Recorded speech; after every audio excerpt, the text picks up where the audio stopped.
다이안 감사합니다. 네, 우리 인근교회에서 열심히 찬양대 지휘하고 활동하고 있고 또 영화관에서 또 봉사하고 있습니다. 우리 다양의 삶에 하나님께서 인도해 주시기를 소망합니다. 손아재 집사님 좋으시죠? 감사합니다. 저도 빨리 저런 손녀딸을 낳고 싶습니다. 오늘 함께 말씀을 살펴보겠습니다. 오늘 말씀의 제목은 말씀을 따라입니다. 아름다운 삶, 선악의 대쟁투에서 하나님으로 인하여 승리하는 삶을 소망하면서 셋째 주는 믿음의 선택입니다. 우리가 선택을 하며 삽니다. 모든 삶은 선택이죠. 근데 그 선택을 믿음으로 할 때 우리는 승리하는 아름다운 삶을 살 수 있다고 하는 것입니다. 오늘 아브라함이 했던 그 믿음의 선택, 말씀을 따라 했던 그 믿음의 선택이 오늘 여러분과 저의 것이 되기를 소망해 봅니다. 여러분에게 저도 우리 아침 산책에서 자주 쓰는 방법대로 저도 좀 퀴즈를 하나 좀 내보겠습니다. 넌 누구니? 여기 나오는 이 친구가 누굴까요? 이 멋있는 선글라스를 낀 이 친구가 누군지 아시겠습니까? 자, 아시는 분은 손을 드시든지 인터넷 창에 댓글을 달아주십시오. 저도 흉내 내봤습니다. 누군지 아시겠습니까? 누굽니까? 혹시 아세요 누군지? 우리 교회 아이입니다. 우리 교회 아이입니다. 힌트 두 번째, 교회 오면 사정없이 돌아다니는 아이입니다. 네, 네, 누구요? 임정민 아닙니다. 정민이는 사정없이 돌아다니지 않습니다. 누구냐면 박하준입니다. 하준이에요. 하준이. 그 하준이가 이렇죠. 삼손처럼 머리가 길어요. 그래서 여러 성도님들이 살짝 저희 집사람에게 묻습니다. 제가 아들이에요, 딸이에요? 여러분, 아들입니까, 딸입니까? 근데 우리가 아들이요 딸이요 묻는 이유가 뭐예요? 원래 우리 개념으로 머리가 길면 여자고 남자는 어떻게 해야 돼요? 머리가 짧아야 돼요. 그럼 삼손은 남자입니까, 여자입니까? 우리는 의심하지 않아요. 그럼 예수님은 남자입니까, 여자입니까? 뭐 그 그림이 진짜는 알지라도 예수님 그러면 머리가 지금 우리가 생각하는 남자처럼 이렇게 카트입니까, 아니면 깁니까? 그럼 예수님도 남자예요, 여자예요? 우리가 다시 한번 우리가 갖고 있는 어떤 그 고정관념 한번 좀 생각해 봐야 합니다. 그런데 여러분, 제가 깜짝 놀랐어요. 하준이가 머리가 왜 긴지, 왜 여자처럼 묶는지, 그것도요 진지하게 얘기하는 게 아니라 하준이 엄마가 슬쩍 남 얘기하듯이 아빠의 생각이에요 이러는 거예요. 그러니까 이 하준이가 태어날 때부터 아빠 그 박시인 집사가 그의 소신이 있었다는 거예요. 그 소신이 뭐냐면 바로 이겁니다. 어머나라고 하는 것 여러분 혹시 아시는지 모르겠어요. 저도 요번에 살펴보면서 알게 됐어요. 어린 암 환자를 위한 머리카락 나눔 운동, 이게 어머나예요. 그러니까 우리나라에서 1년에 한 1,600명 정도의 소아 암 환자가 발생한대요. 그러니까 10만 명 중에 16명 정도, 대부분은 백혈병, 급성 백혈병이라는 거예요. 그럼 이제 이 아이들이 항암 치료를 하게 되면 그 후유증으로 탈모가 일어나는 거죠. 근데 어린 아이들은 이 머리가 빠지고 하는 것이 굉장히 아이들은 스트레스라 참기 어렵다는 거예요. 그래서 그 소아암에 걸린 아이들을 위해서 이런 단체들이 뭐를 하냐면 모발을 기증받아서 그 아이용 가발을 만들어서 아이에게 선물해 주는 겁니다. 그런데 기성의 우리 어른들의 모발하고 아이들의 모발은 굵기며 부드러움이 달라가지고 어른들의 모발을 갖고 씌워주면 아이들이 좀 힘들하고 거칠거칠하다는 거죠. 그래서 최고로 이 아이들에게 좋은 것은 뭐냐면 어린이 머리털로 만들어서 준 가발, 그게 그 소아암으로 치료받는 아이들이 굉장히 소중한 선물이 된다는 겁니다. 그러니까 우리 박신 집사가 아이를 낳기 전에 그것에 대해서 소신이 있어서 아이를 낳자마자 지금까지 삭도를 대지 않았답니다. 머리를 자르지 않고 계속 키우고 있는 거예요. 근데 아직도 왜 키우나 하고 봤더니요, 이슈가 여기 있었어요. 최소한 25cm 이상 자라야지만 가발을 만들 수가 있대요. 제가 그 이야기를 남의 얘기처럼 하는 그 하준이 엄마 얘기를 듣고서요, 마음에 큰 충격과 감사함이 왔어요.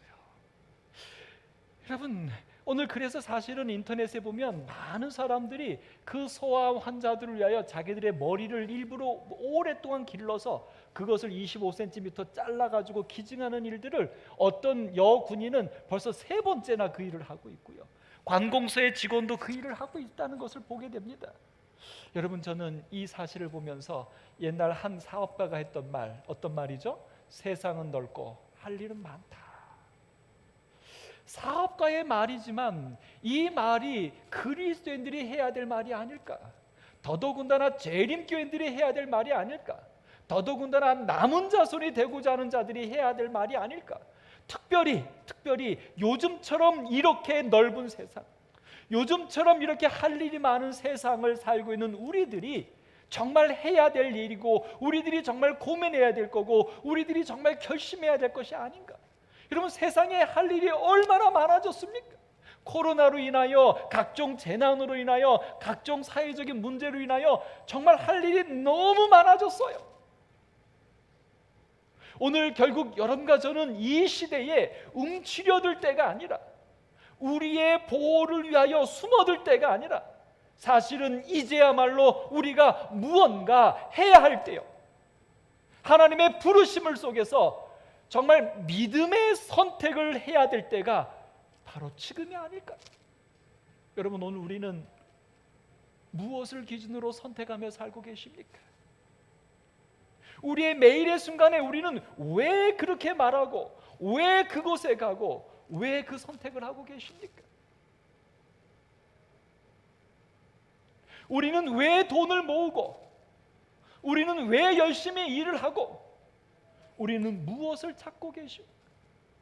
나를 위하여 왜 그 옷을 사고, 나를 위하여 왜 그 책을 읽고, 나를 위하여 왜 그것을 선택하고 계십니까? 오늘 우리의 선택이 정말 아름다운 삶, 아브라함이 우리에게 보여줬던 믿음의 선택이 되어서 오늘 여러분과 제가 승리하는 그리스도인이 되기를 간절히 소망합니다. 여기 창세기 11장 31절에 보면 분명히 성경은 그렇게 말합니다. 데라가 그 아들 아브람과 함께 가나안 땅으로 가려고 갈대아 우르를 떠났다고 말합니다. 저번 주에 설교에서 말씀드렸던 것처럼 여기 데라가 주도한 것처럼 기록되어 있지만, 사실은 어떤 사건인 걸 알게 됩니까? 하나님께서 아브람을 부르셨고, 왜 그 부르심 속에서 데라가 이렇게 한 것으로 기록되냐면, 가부장적인 유대인 사회였기 때문에 아버지 데라가 살아있는 한 아버지가 움직이지 않으면 가문이 움직일 수 없는 거예요. 그래서 아브라함이 제안했고 데라가 허락했지만 결국 그 가문의 움직임은 누구의 선택인 것입니까? 아버지의 주도적인 개념으로 표현된 거예요. 그러나 여하튼 여기 성경은 기록합니다. 그 아들 아브람과, 결국 아브람이 첫 번째 믿음을 선택하게 한 것은 믿음을 따른 데라의 아들 아브람으로서의 선택이었습니다. 그 선택은 어디까지 가게 됩니까? 하란에 이르러 거기 거류하게 됩니다. 분명히 가나안 땅까지 가려고 선택을 해서 떠났지만, 특별히 갈대아 우르에서 우상 숭배에 어느 정도 빠져 있었던 데라와 그의 가족들, 하나님도 믿고 있었지만 그러나 우상 숭배도 섬기고 있었던 그들, 그러나 그 갈대아인의 우르 땅에서 우상까지 섬겼지만 그의 아들 하란이 죽어야 했습니다. 그 하란의 죽음을 통해서 아버지 데라도 그의 형제 아브람도 갈대아인의 우르에서는 행복할 수 없다라는 사실을 경험했고, 우상 숭배를 믿어서는 구원이 없다라는 것을 깨달았던 그들은 아브라함의 부르심을 통하여 아버지와 함께 갈대아인의 우르 우상 숭배에서 떠나서 오로지 하나님을 모시는 가나안 땅을 향하여 떠났던 것입니다. 그러나 안타깝게도 가나안 땅으로 가고자 했지만, 갈대아 우르를 떠나긴 했지만 하란에 도착했을 때 그곳에 거류하게 됩니다. 그리고 우리가 아시는 것처럼 그곳에서 머무르는 동안 아버지 데라가 죽습니다. 근데 중요한 것은요, 분명히 그들은 가나안 땅까지 가고자 했습니다. 근데 멈추어 섰습니다. 누구까지 같이 멈추어 쓴 것입니까? 데라는 멈추어 쓴 것을 우리가 이해할 수 있을지 모르겠어요. 그러나 누구도 멈추었습니까? 믿음의 조상이라고 하는 아브라함도 멈추어 섰어요. 왜? 그래서 사실 성경적으로 정확하게 창세기 12장 1절에 하나님께서 아브라함을 불러냈던 요 한 번의 부르심의 사건이 나오지만, 이것을 빌미로 하여 신학자들은 어떻게 이해하고 있냐면, 하나님께서 아브라함을 2번 부르셨다.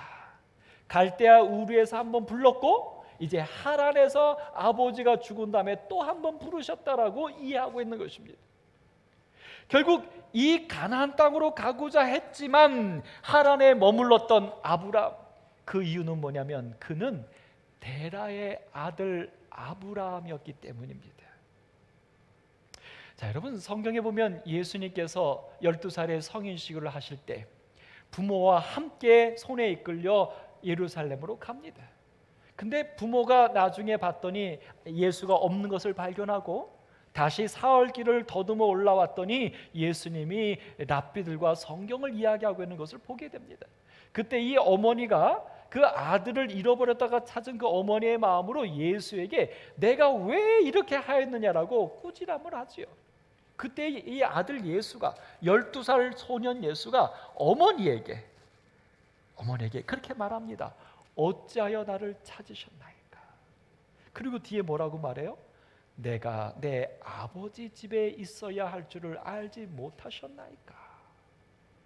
오늘 예수는 자기가 누구인지를, 육신적으로는 요셉의 아들, 마리아의 아들이지만 자기의 본래의 신분은 하나님의 아들 그리스도라는 사실을 분명히 깨달은 것입니다.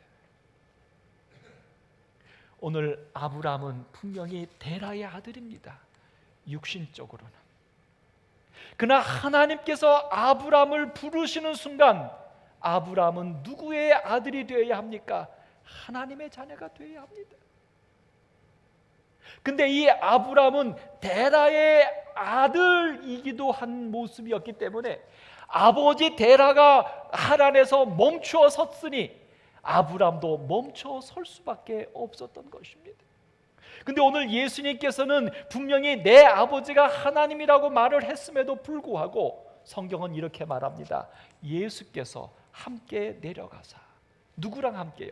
육신의 부모인 요셉과 마리아와 함께 내려가서 나사렛에 다시 가서 거기서 순종하여 받으셨더라.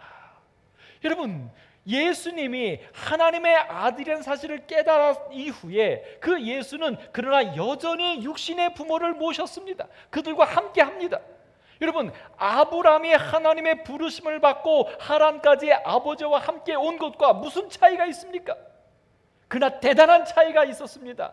아브라함은 그 하란에 멈추어 섰고 예수는 나사렛에 같이 갔지만 예수는 메시아가 되는 길을 버리지 않았던 것입니다. 무슨 차이일까요? 무슨 차이일까요? 아브라함은 아버지 데라에 우선했습니다. 육신의 아버지가 죽을 때까지 육신의 아버지가 가자라고 안 하니까, 이 데라가 가나안 땅으로 또 떠나자라고 선택하지 않으니까 아브라함도 뭐 하고 있는 것입니까? 못 떠나는 거예요. 그러나 예수는 육신의 부모가 나사렛에 살지만 예수는 못 떠난 게 아니에요. 우리는 내려가면서 그 다음에 누가복음 2장 53절에 말해요. 예수는 그 키와 지혜가 자라가며 하나님과 사람 앞에 사랑스러워 가시더라. 아브라함은 데라의 아들로서 하란에 그냥 머물러야 했어요. 아버지가 죽을 때까지. 그러나 예수는 나사렛에 갔지만 그의 아버지가 분명히 내 아버지는 하나님이라는 사실을 확실히 깨달았던 예수는 나사렛에서 육신의 아버지와 함께 살지만 그곳에서 예수는 키와 지혜가 자라가며 하나님과 사람 앞에 사랑스러워가는 그리스도가 되기 위한, 구주가 되기 위한 준비의 시간이었다는 것입니다. 오늘 사랑하는 성도 여러분, 오늘 그래서 우리에게 성경은 분명하게 창세기 2장 24절에 이런 제안을 줍니다. 남자가 부모를 떠나 그의 아내와 합하여 둘이 한 몸을 이룰지로다. 한 가정을 이룬다는 것, 믿음의 선택을 한다는 것은 부모를 떠나는 것입니다. 육신을 떠나는 것입니다. 세상의 어떠함을 벗어나서 오로지 내가 하나님 앞에 한 인격체로서, 한 가장으로서 믿음의 선택을 할 수 있도록 독립하는 것입니다. 오늘 에베소서 6장 6절로 7절에는 우리가 사람들과의 관계에 대하여, 종이 상전에게 대하여, 아내가 남편에게 대하여, 남편이 아내에게 대하여, 자식이 부모에게 대하여 이 세상에 우리에게 주어진 모든 육신적인 관계를 총망라하여 말하면서 이렇게 말해요. 뭐라고 말하냐면 사람을 기쁘게 하는 자처럼 하지 말고, 그러니까 부모와 자식 간의 사이에서도, 부부 간의 사이에서도 그냥 사람으로서 기쁘게 해주는 관계는 그리스도인이 맺을 관계가 아니라는 거예요.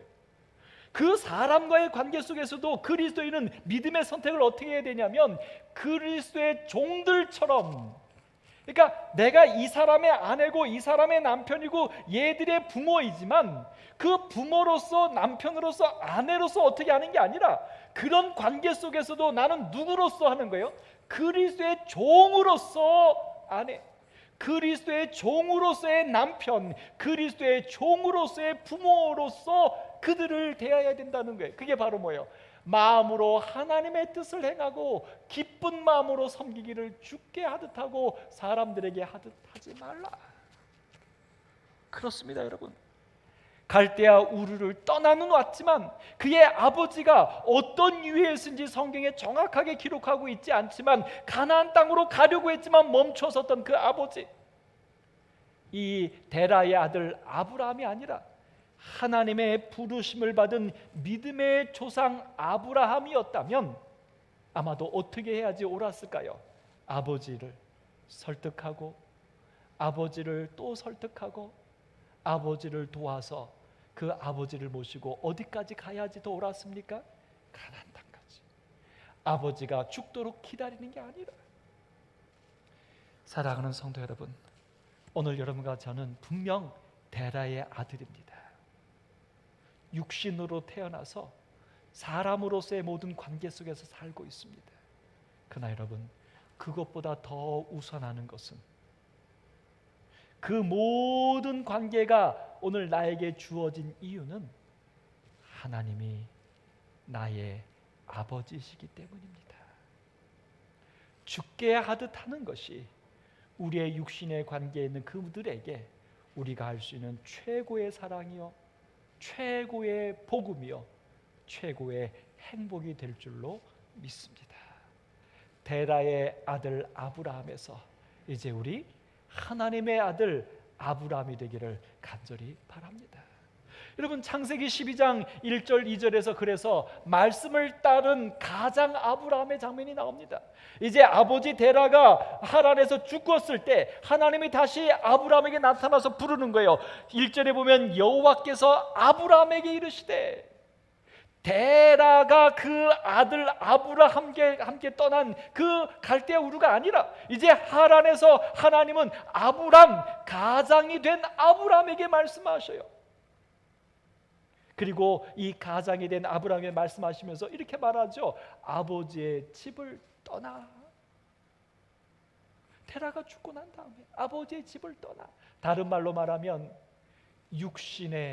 육체적인 세상적인 모든 것에서 떠나서, 세상적인 것을 무시하라는 얘기가 아닙니다. 세상적인 관계를 세상적인 기준으로 선택하는 그 선택에서 떠나서 세상적인 모든 관계도 아버지를 떠나서 영적인 아버지 되시는 하나님 안에서 믿음의 선택을 하라고 제안하고 있는 거예요. 왜냐하면 이 아브라함이 하란에서 육신의 아버지로 인하여 멈추어 섰던 그 아브라함이기 때문에. 사랑하는 성도 여러분, 오늘 여러분과 저도 이 세상에 육신을 갖고 살고 있지만 육신을 떠난 믿음의 선택을 할 수 있는 하나님의 부르심에 응답하실 수 있기를 간절히 바랍니다. 이렇게 떠나라고 하면서 여러분, 그 전에 갈대아 울에서 떠날 때는 가나안 땅으로 가라고 말씀했어요. 지시할 땅으로 가라고 얘기했어요. 그러나 오늘 여기 창세기 12장에서 이제 아버지를 떠나서 부르는 이 부르심에서는 이 하나님께서 무엇이라고 말하냐면 가나안으로 가라, 어떤 공간, 지역을 얘기하고 있지 않아요. 사실 갈대아를 떠나는 것은 가나안에 간다 할지라도 가나안도 여전히 세상이기 때문이죠. 근데 오늘 이 아브라함을, 가장이 된 아브라함에 부르시는 하나님은 그 부르심을 말해요. 너는 복이 될지라. 다시 말해서 형제가 죽어버린 갈대아 우로 거기를 떠나는 것이 완벽한 행복과 구원은 아닙니다. 아버지가 머물렀다가 죽은 하란을 떠난다고 해서 우리가 달라지는 것도 아닙니다. 죄인이 진정으로 새로운 삶, 구원의 삶을 사는 것은 그것을 떠나는 게 아니라 얻는 것입니다. 다시요. 죽을 수밖에 없는 죄인이 새롭게 되어야 할 것은 죽음을 떠나는 게 아니에요. 죽을 수밖에 없는 죄인이 새롭게 되는 것은 생명을 얻어야 합니다. 니고데모가 예수님께 찾아왔어요. 그 니고데모에게 예수님이 하시는 말씀이 뭐였습니까? 죄를 버리라는 것이었습니까? 악을 떠나라는 것이었습니까? 아니요. 성령으로 거듭나라는 것이에요. 오늘 여러분과 제가 그러므로 갈대아 우르를 떠나려고 발부둥 치지 마십시오. 하란을 떠나려고 발부둥 치지 마세요. 그것이 우리의 구원이 아닙니다. 그것으로 우리에게 구원이 이루어지는 게 아니에요. 도망가려고 하지 마십시오. 피하려고 하지 마십시오. 피할 수도 없을 뿐만 아니라 도망갈 수도 없을 뿐만 아니라 도망간다 할지라도 그것이 천국이 아니에요. 그것이 구원이 아니에요. 오늘 우리의 천국은, 우리가 가야 할 곳은 생명이 있는 하나님 그곳입니다.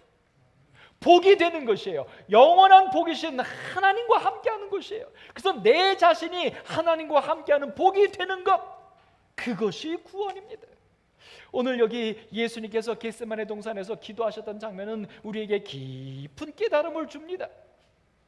예수님은 사실은 십자가에 달려 돌아가시기 위해서 이 땅에 오셨던 분이에요. 이제 내일이면 십자가에 죽으시는 그의 사명을 완수하려고 결심하셨습니다. 그래서 그것을 위해서 최후의 만찬도 다 정리까지 다 끝냈어요. 그러나 예수님이 겟세마네 동산에서 기도하십니다. 근데 그 기도의 내용은 뭐예요? 여기 이렇게 말하죠. 제자들에게 와서 말합니다. 이제는 자고 쉬라. 보라, 때가 가까웠으니 인자가 죄인의 소연에 팔리느니라. 제자들에게 나를 위하여 깨어 기도해달라고 부탁했던 예수가 이제 최종적으로 제자들에게 뭐라고 말해요? 이제는 쉬어라. 근데 왜 쉬라고 말하냐면 인자가 죄인의 손에 팔리느니라. 내가 이제 죽으러 가겠다. 여러분, 사실 예수님은 이 기도의 시간에 올라가셔서 제자들에게 기도를 부탁하시면서 그 예수님이 기도했어요. 내 아버지여, 만일 할만하시거든 이 잔을 내게서 지나가게 하옵소서. 예수님도 그의 아버지 하나님에게서 떠나지 못하고 있어요. 이제 구주로서 이제 십자가에 달려 죽기 직전인데도 불구하고, 몇 시간 후면 구주가 되셔야 하는데도 불구하고 그의 아버지에게서 떠나지 못합니다. 아버지여, 이것을 내게서 지나가게 해달라고. 그래서 뭐라고 말해요? 나의 원대로 마옵시고 아버지의 원대로 하옵소서. 이 예수는 아직도 가장이 되지 못했어요. 스스로 믿음의 선택을 하기가 어려운가 봅니다. 예수님이 이렇게 기도하고 왔더니 제자들이 졸며 잡니다. 제자들을 깨우면서 기도해달라고 하고 또 가서 두 번째 기도하는데 그 기도 내용도 이래요. 아버지여, 만일 내가 마시지 않고는 이 잔이 내게서 지나갈 수 없거든. 아버지의 원대로 되기를 원하나이다. 그의 기도의 내용이 첫 번째는 지나가게 해달라고 기도했지만, 두 번째는 만약 내가 마실 수밖에 없다면 내가 마실 수 있도록 해달라고 기도합니다. 그러나 두 가지 다 기도가 여전히 아버지에게 얽매여 있어요. 믿음에 있어서 독립하지 못하고 있는 것 같아요. 세 번째, 또 예수님은 이와 같이 기도하셨습니다. 세 번째 기도하고 와서 제자들을 보면서 예수님은 드디어 이렇게 말씀하십니다. 이제는 자고 쉬라. 제자들에게. 여기 마지막 이야기 속에 예수님이 그의 아버지 하나님께 하는 내용이 있습니까? 없습니까? 없어요. 없어요. 예수는 이제 완전히 구주로서 준비가 되셨습니다. 그가 신뢰하는, 그와가 함께하는 아버지 하나님이 없이도 예수는 이 세상의 구주로서 선택을 하셨습니다. 그래서 그 예수는 제자들에게 이제는 쉬라. 왜 쉬라고 하는 거예요? 내가 죽겠다. 예수의 죽음은 무엇 때문입니까? 예수가 죽어야지만 이 제자들이 쉴 수 있는 것입니다. 내가 죽어야지만 이 죄인들이 구원받는 것이에요. 오늘 예수는 이제 온전히 하나님이 아닌, 하나님이 없이 자기 스스로 온전히 믿음의 선택을 함으로 죄인들을 쉬게 할 수 있는 구주가 되시기로 선택할 수 있었던 것입니다. 오늘 이 예수가, 여러분, 이 예수님도 우리에게 하나님께 전적으로 의지하는 아름다운 모습이지만, 이 예수가 없었다면 오늘 우리는 어떻게 구원받을 수 있을까요? 오늘 예수님은 아버지 하나님을 떠나서 아버지와 하나님과 헤어짐이 되는 죽음이라고 하는, 그것이 찰나일지라도 아버지와 떨어지는 그 두려움을 이 예수는 온전히 받아들이기로 선택하면서 무엇을 위해서요?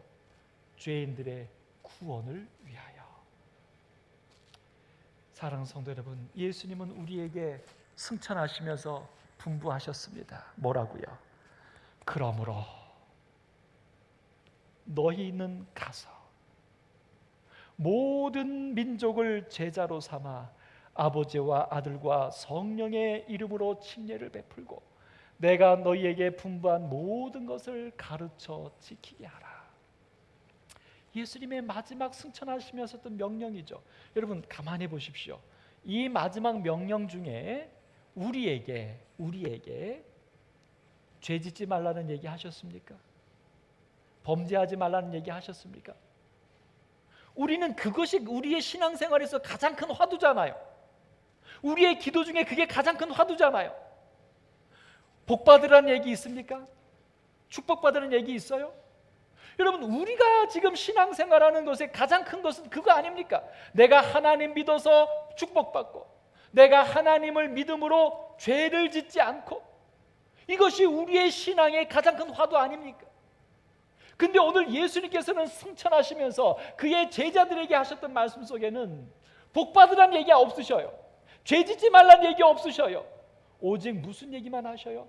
너희는 가라는 거예요. 무엇을 위해서 가라고요? 가서 모든 사람들에게 가르쳐서 그들로 하여금 구원받게 하라는 거예요. 복받게 하라는 거예요. 오늘 사랑하는 오남교회 성도 여러분, 아브라함이 갈대아 우르에서 데라의 아들로서의 부르심은 가나안 땅을 가라는 거예요.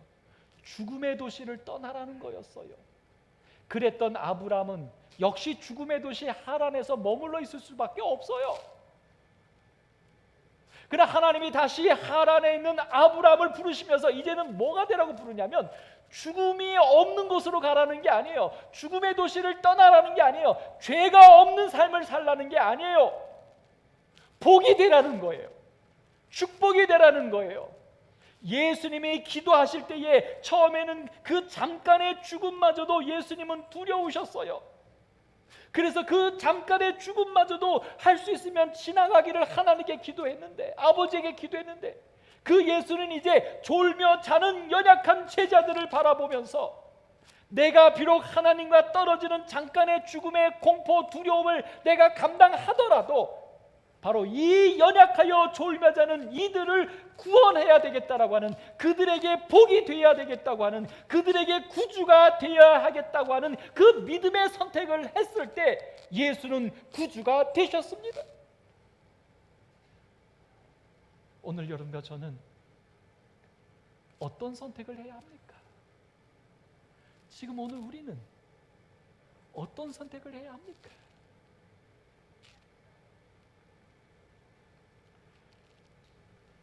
감사하게도 3절 4절에 보면 이에 아브라함이 여호와의 말씀을 따라 선택합니다. 그래서 종국의 그 아브라함은 믿음의 조상 아브라함까지 되었습니다.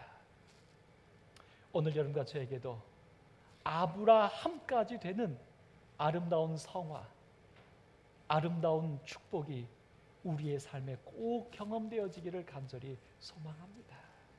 오늘 여기 이 아브라함에게 주시는 축복 중에 이런 얘기가 있죠. 너를 축복하는 자에게는 내가 복을 내리고. 얼마나 행복합니까? 오늘 저도 여러분들에게 제안드립니다. 우리 오남교회 성도 여러분, 여러분들을 사랑하고 여러분들을 축복하는 자들도 축복받기를 간절히 바랍니다. 근데 이 말만 하면 괜찮은데 그 뒤에는 무슨 말을 하나님이 더 하셨어요? 너를 저주하는 자에게는 내가 저주하리니. 여러분, 이 축복도 여러분에게 있으면 좋겠습니까? 이건희 집사님이 김심장님 막 엄청나게 흔드시네. 그럼 이 말은 잘못된 말입니까? 그렇죠. 누가 나를 욕하면 그 사람은 더 안 되는 거야. 야, 만약 그러면 누가 나를 건드릴까요? 안 건드릴 것 같아. 근데 사실 이것이 복일까요? 이 두 번째도 복일까요? 근데 여러분 보세요. 성경 이렇게 말해요. 이 두 가지 상반되는 것을 말하면서 결론적으로 뭐라고 말하냐면 땅의 모든 족속이 너로 말미암아 복을 얻을 것이래요. 자, 요 얘기가 첫 번째 축복하는 자에게는 복이 되면 요것과 맞지요. 근데 두 번째 저주하는 자에게 저주가 내려지면 그게 그들에게 복입니까? 아니잖아요. 그러면 이 두 번째 저주하는 자에게는 저주가 되겠다는 얘기가 무슨 얘기일까요? 아브라함을 저주하면 그 사람은 저주를 받는다는 얘기가 무슨 얘기일까요? 그러면서 그 얘기마저도 너로 말미암아 복을 얻을 것이라고 말합니다. 자, 그럼 보세요. 자, 보세요. 여러분, 저 아브라함에게 준 축복이 저에게 임했어요. 그래서 저를 축복하면 복을 받고 저를 미워하면 벌을 받아요. 오남교회 성도님들이 이제 저를 보고 딱 그걸 알았어요. 그래서 우리 하장로님이 저를 갖다가 그렇지도 않은데 목사님 사랑합니다라고 했더니 하장로님이 갑자기 막 축복을 받았어. 근데 우리 정보회장님 옆에서 시기해갖고 목사님 이거 왜 하장님만 좋아하고 나는 싫어하고 나도 목사님 싫어요라고 이제 말을 했어. 그랬더니 장로님에게 안 좋은 일이 벌어졌어. 근데 이거를 모든 성도님이 다 알아. 그래서 저에 대해서 좋은 말하면 좋은 일이 벌어지고 저에 대해서 나쁜 말하면 나쁜 일이 벌어져. 그럼 여러분 그 다음에 저에게 다 어떻게 하시겠습니까? 나쁜 말 하겠어요? 안 하겠어요? 나쁜 생각이 들어도 하겠어요? 안 하겠어요? 정보회장 저에게 나쁜 얘기 하시겠어요? 안 하겠어요? 아무리 하고 싶어도 하겠어요? 못 하겠어요? 못 하지요. 왜? 그렇게 했다가 내가 상처가 나는데 못 하지요. 여러분 결국 이 얘기는 무슨 얘기입니까? 나를 다른 사람들이 저주하게 되면 그 사람에게 안 좋은 일이 벌어져요. 여러분 그러면 내가 그 사람에게 나를 미워하게 할 수 있겠습니까? 안 돼요. 결국 이 이야기는 아브라함이 어떤 삶을 살아야 할지를 하나님이 알려주시는 거예요. 너는 복이 되어라. 너는 모든 사람에게 사랑을 받아라. 모든 사람에게 축복이 되는 삶을 살아라. 하나님께서 아브라함을 부르신 것은 아브라함에게 축복이 되게 하기 위한 것이 아니라 아브라함을 통하여 모든 사람들이 복이 되게 하기 위한 것입니다. 오늘 여러분과 저를 하나님이 왜 부르셨다고 생각하십니까? 예, 여러분과 저를 사랑하셔서 우리를 구원의 복으로 인도해 주셨습니다. 아멘. 그런데 그런 우리를 하나님이 부르신 또 하나의 이유는 무엇입니까? 분명히 너희는 가라고 했어요. 복이 되라고 했어요. 그러므로 여러분 기도하십시오. 할 수만 있으면 나를 미워하는 사람이 생기지 않도록 기도하십시오. 우리는 가끔 이렇게 말합니다. 난 잘못한 거 없어. 저 사람이 괜히 저러는 거야. 나는 그런 의도로 한 게 아니야. 근데 저 사람이 오해하고 그냥 저러는 거야. 내가 어떻게 해? 난 잘못하지 않았는데. 여러분, 아니에요. 우리의 속담에도 어디에 가면 뭐 가끔 하지 말라고 그러잖아요. 사람을 하나님은 시험에 들게 하시는 분이 아닌 것처럼 나로 인하여 누군가가 저주하게 되지 않도록 기도하셔야 합니다. 그러니까 여러분, 그리스도인은 나만 깨끗하다고 그리스도인이 아니에요. 정말 그리스도인은 복이 되어야 될 사람들이기 때문에 할 수만 있으면 나로 인하여 주변 사람들이 시험에 들게 하면 안 됩니다. 오늘 여기 이 복이 되게 하겠다고 하는 이 말씀을 갖고 갔던 아브라함이었기 때문에 어떤 일이 벌어집니까? 그를 통하여 복을 받았던 롯이 어느 날 그만 이만큼 교만해져 가지고 아브라함을 무시하면서 자기 것을 챙기는 그 목자들 간의 싸움이 벌어지잖아요. 이때 아브라함이 롯을 불러서 이렇게 말하죠. 우리는 한 친족이라 서로 다투게 하지 말자. 내가 좌하면 나는 우하고 너가 우하면 나는 좌하리라. 여러분, 오늘 우리는 이 이야기를 가지고 아브라함이 정말 양보의 미덕이 있는 사람이구나, 정말 너그럽구나라고만 생각을 했어요. 근데 여러분, 오늘 주신 말씀, 너를 축복하는 자에게는 내가 축복하고 너를 저주하는 자에게는 내가 저주하겠다고 하는 이 이야기를 아브라함이 믿고 있었다면 지금 롯의 목자들이 아브라함의 목자들과 싸우고 아브라함의 목자들을 험담하는 겁니다. 롯이 아브라함에 대하여 삼촌이면 삼촌이지 자기밖에 몰라 이기적이야 라고 생각할 수 있었지 않을까요? 자기 입장에서. 그러니까 그의 목자들에게 싸워서라도 밀리지 말라고 하지 않았을까요? 그럼 여러분, 롯에게 축복이 가겠습니까? 저주가 가겠습니까? 저주가 가겠죠. 왜? 아브라함을 저주하는 자에게는 하나님이 저주한다고 하니까. 그럼 아브라함이 가만히 있어야 합니까? 그 롯을 가만히 놔둬야 합니까? 그냥 저주받게? 아니요. 아브라함은 자기를 이해하지 못하기 시작하는 롯, 자기 때문에 시험에 들기 시작하는 롯을 보면서 그를 위하여, 그의 복을 위하여, 그의 사명을 감당하기 위하여 아브라함은 롯을 시험에 들지 않도록 방법을 찾았던 것입니다. 사랑하는 성도 여러분, 양보의 미덕이 아니었어요. 그것은 축복을 위한 선택이었습니다. 오늘 여러분과 저도 나를 미워하는 자들, 나랑 이해가 안 되는 자들을 향하여 피해만 주는 것이 우리의 선택이 아닙니다. 그에게 복이 되도록 선택할 수 있는 오늘 복이 되는 여러분과 제가 되기를 간절히 소망합니다. 하나님은 그것을 위해서 부르셨고 그것을 위해서 부르심을 받은 아브람은 아브라함이 될 수 있었습니다. 오늘 여러분과 저도 이제는 데라의 아들 아브라함에서 부르심을 받아서 이제 믿음의 가장 아브라함이 되셨잖아요. 이제 우리를 부르신 그 부르심은 이제 누가 되기 위한 부르심이에요? 복이 되게 하기 위한 부르심입니다. 그 아름다운 믿음의 선택이 오늘 우리의 삶을 통하여 일어나게 되기를 간절히 바랍니다. 여기 드라마에 나오는 한 명대사가 있습니다.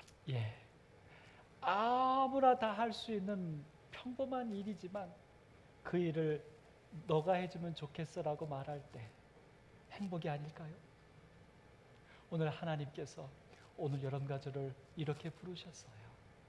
오늘 사랑하는 오남교회 성도 여러분, 재림 성도들이시여, 이제 우리의 믿음의 선택이 이기적인, 이미 하나님께서 다 해주신 나를 위한 선택이 아니라 이제 우리의 선택은 정말 하나님을 위한 복음이 되는 아름다운 선택이 오늘 여러분과 저의 삶이요 가치가 되기를 간절히 바랍니다. 여러분, 그래서 누가 뭘 좀 해주세요, 뭘 같이 합시다라고 말할 때 한숨 쉬거나 왜 하필이면 나야라고 말하지 마시고요, 그것이 우리에게 주시는 가장 최고의 축복이라면 감사하실 수 있게 되길 간절히 바랍니다. 베드로전서 4장 2절에 우리에게 베드로는 이렇게 말합니다. 사람의 정욕을 따르지 않고, 우리가 사람의 정욕을 따르니까 귀찮고 화가 나고 왜 나야라는 생각이 들어요. 사람의 정욕을 따르지 않고 하나님의 뜻을 따라, 아브라함이 말씀을 따라가서 믿음의 조상이 되었던 것처럼, 복이 되었던 것처럼 오늘 여러분과 저도 하나님의 뜻을 따라 믿음의 선택을 하셔서, 여기 마지막 표현이 참 멋있지 않습니까? 육체의 남은 때, 이제 여러분과 제가 언젠간 죽을 거예요. 우리의 남은 시간 어떻게 보내시겠습니까? 육체의 남은 때를 살게 한다는 거예요. 어떻게 사느냐? 하나님의 뜻을 따라 살 거냐, 사람의 정욕을 따라 살다가 죽을 거냐, 그것이 우리의 삶의 남은 선택입니다. 오늘 우리 모두 다 믿음의 선택, 그래서 아름다운 삶을 살아낼 수 있는 정말 삶의 의미가 있는 오늘 여러분과 제가 되기를 바라면서 말씀을 마치겠습니다.